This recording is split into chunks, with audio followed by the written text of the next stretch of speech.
जवाब दीजिए आप मलूक नागर जी। भाटी साहब कह रहे हैं कि व्यवस्थाएं बहुत खराब हैं, जनता की भीड़ दिखाकर आप पर्दे के पीछे नहीं छिप सकते। प्राची जी, मैं उठ रहा हूं, मुझे ऐसे शो में नहीं बैठना। राजकुमार भाटी कोई शौक नहीं है ऐसे शो में बैठने का। राजकुमार भाटी जी, इसमें इतना नाराज होने की जरूरत नहीं है सर।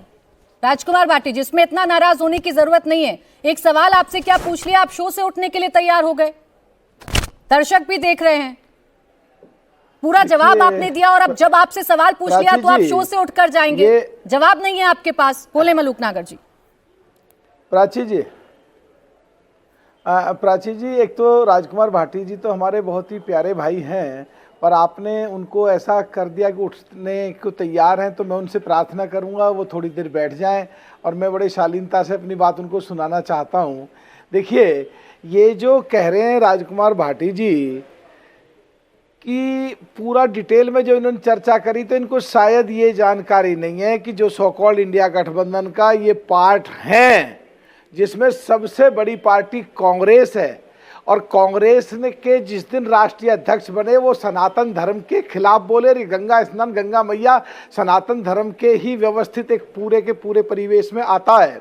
दूसरा, उन्होंने पहले ही दिन, जिस दिन कुंभ शुरू हुआ, कहा जो गंगा मैया में डुबकी लगाए से कुछ नहीं होगा। तो प्राची जी, इनको जाना पड़ेगा पिछले कई सौ सालों में जो गुजर पृथ्वीराज का राज रहा, उस समय भारतीय संस्कृति और भारतीय परिवेश के हिसाब से सब ठीक ठाक चलता रहा।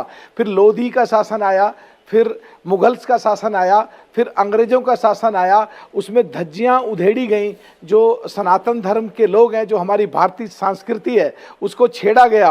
और तो और जो सो कॉल्ड इंडिया गठबंधन की पार्टी सबसे बड़ी कांग्रेस ने पिछले दिनों जो कहा, जो सनातन धर्म और गंगा मैया पे हमला बोला, और लोगों ने हल्की टिप्पणी करी कि ट्रेनें खाली आ रही हैं, और जो हजूम वहां पे आया, जो कहीं ना कहीं हम एडमिट करते मलूक हैं। नागर जी, इस बात से भी तो इनकार नहीं किया जा सकता कि 30-30 घंटे तक लोग जाम में फंसे। खत्म कर रहा हूं इस बात से भी इनकार नहीं किया जा सकता ना मलूक नागर जी, कि बहुत सारे लोग हैं जो डुबकी नहीं लगा पा रहे हैं। प्राची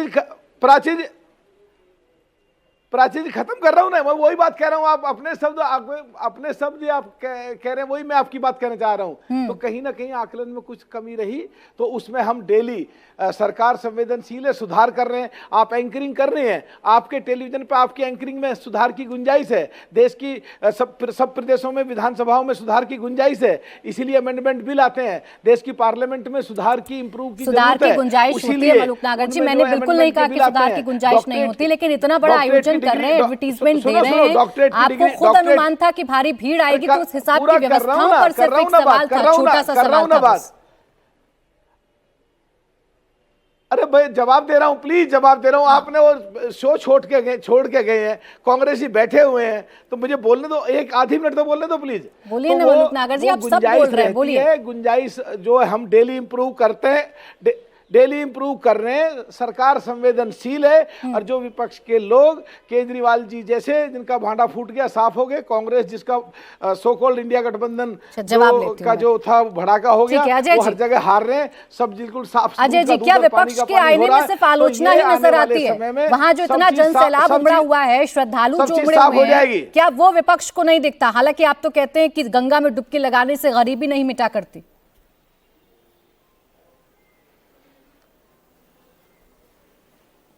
प्राची जी, बहुत देर से सुन रहा था मैं ज्ञानवान प्रवक्ताओं की बातें, क्योंकि मेरे पास बहुत सारे पेपर रखे हैं ये, और एक पेपर अमर उजाला है, इसमें फोटो सही दिया हुआ है कि 26 से 30 घंटे में प्रयागराज पहुंचे, न होटल में कमरा मिला और न ढाबे पर खाना मिला। और वहाँ इंजीनियर और डॉक्टर गए हैं यहाँ से लोग, उन्होंने कहा कि ना वहाँ खाना है, घर से खाना लेके जाओ। योगी जी की कोई व्यवस्था नहीं है। साहब के पेपर जो है सरकार के ही है, यही पेपर कह रहे हैं, ये तो एक पेपर है में, और सैकड़ों पब्लिक डोमेन में वीडियो हैं। हमने ना तो कुंभ पे कोई क्वेश्चन उठाया, ना हमने आस्था से कोई खिलवाड़ करा, ना हमने आस्था को कोई पॉलिटिसाइज किया। हम तो बाबा से ये पूछ रहे हैं कि आप इतनी गिनती रोज गिन रहे हैं, लेकिन आज तक आपकी सरकार और आपके अधिकारी और आपके कर्मचारी पूरे शवों की संख्या नहीं बता पाए कि अब तक शव कितने हैं, मिसिंग कितने हैं ये नहीं बता पाए। वहाँ 200 से ज़्यादा फ़ोन जो बंद थे वो नहीं बता पाए। जो कार खड़ी है वहाँ कहीं महाराष्ट्र नंबर, गुजरात नंबर की, वो कार किसकी लावारिस खड़ी है उसके बारे में कोई स्पष्टीकरण नहीं दे पाए। कुंभ बड़ा आस्था का प्रतीक है। हजारों सालों से लोग आते हैं चले जाते हैं, और ये सरकार का कोई एहसान नहीं है हिंदुस्तान के ऊपर। जो उसकी सरकार होती है वो कुंभ करता है, हमारे और आपके टैक्स के पैसे से कुंभ होता है।